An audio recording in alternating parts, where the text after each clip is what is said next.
What's going on, everyone? My name's Tenebris, and as of yesterday, Generation Zero's Xbox Resistance update finally dropped, and today we got the patch notes to go alongside it, hallmarking the launch on a new platform, a Windows 10 version, and finally a form of crossplay.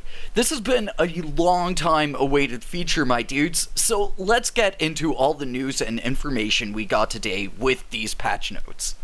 So first off, in regards to crossplay, I know one of the first questions a lot of PlayStation and Steam players will have is, will crossplay be coming to our version?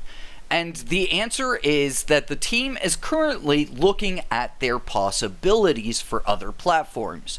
I do think that with Game Pass, it makes crossplay a lot easier between Xbox and a Windows 10 version of a game, but hopefully with this, the team will be able to kind of understand the workings of crossplay a little bit better, and then we'll be able to implement it on further versions of the game on PlayStation and Steam, hopefully maybe in the near future.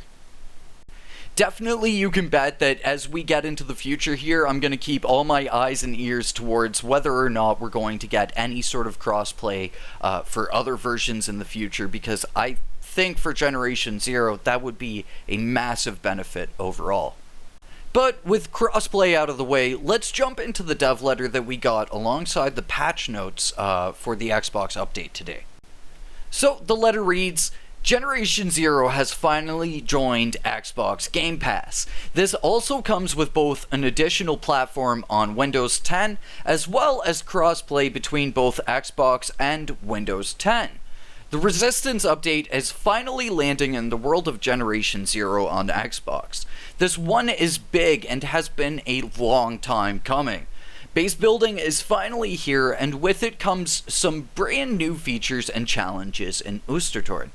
The best part about all these?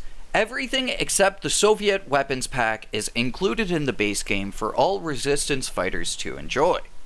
To kick off your first defense missions, you'll have to find your way to the northern part of the forest region and complete the Good News mission that triggers upon entering the area.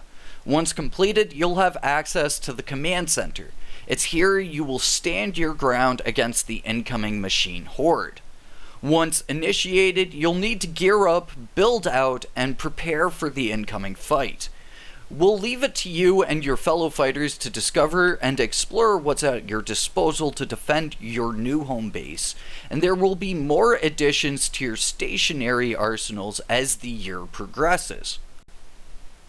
Now, my dudes, they had to drop it. They had to drop just a spicy little thing right in the middle here. So This is great, dudes. We're going to be seeing some additions to base building, specifically here in terms of what we can defend our bases with.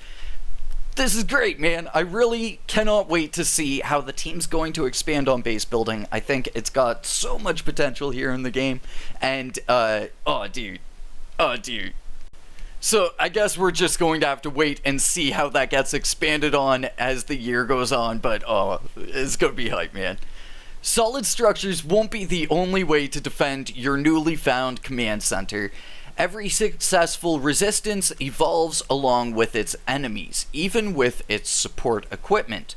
Experimental weapons helped you get the upper hand, and experimental items could help you go on the offensive. With each successful defense of your base, you will find new consumable items to craft and explore. These range from alternative health packs all the way to new ammo types. Base building and new craftables are not the only additions to Generation Zero this month, as we've made extensive revamps to the forest region, adding more fun things to explore through environmental storytelling, as well as updating the challenge trees to include a new one related to base building. Lastly, the Soviet weapons pack is also incoming as a paid addition to the game. With this weapons cache, you'll find the Kotenok sniper rifle, the AT-WAD, and the RLG-7. I've covered the weapons from the Soviet Weapons Pack DLC pretty extensively, so if you would like to check out my review, that will be linked in the description as well as at the end of the video. But to finish off this dev letter here, it reads, these will come with attachments, of course. You'll have to find which combinations work best for your fighting style. It's finally time to build, prepare, and fight back. See you all in Oostertorn. And then it leaves off with the Game Pass trailer, which is the Resistance trailer that we got earlier this year. Now, next up, we're going to go through the patch notes, and I'm just going to point out and highlight some of the important things from these patch notes. But if you'd like to read through the patch notes on your own, the link to that will be in the description down below. So first up, for additions and improvements, the most notable being the crossplay between Xbox and Windows 10, and hopefully in the future we'll see that opened up to PlayStation and Steam users as well. And then next up, a huge thing here, finally a 60 FPS update for the Series X and the Series S, and hopefully, again, fingers crossed, that we'll see this in the future for the PlayStation players out there as well.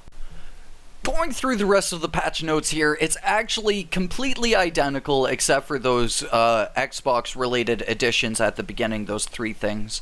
Everything else is completely identical to the previous Resistance patch notes, which is kind of interesting. I definitely expected to see a couple more matchmaking things in there or something, but either way, there's nothing else that's entirely super notable outside of what you get in the Resistance update itself. So, Xbox players finally have the Resistance update. Base building, experimental ammo, and the revamps to the forest region. I want to know, how is everything on Xbox if you've been playing so far? Hopefully y'all are enjoying the base building as well as that really spicy 60 FPS patch. I'm stoked, my dudes. It's so relieving finally having the ball rolling here in Generation Zero again. Maybe, hopefully by the next video, we'll be able to talk about what's next for Generation Zero update-wise. I'm hoping for soon, but let's all wait till we hear from the source itself. But anyway, enough of my rambling. Hopefully you all enjoyed the video here. Let's friggin' go, my Xbox dudes, and I will catch you all in the next one. Until then, peace.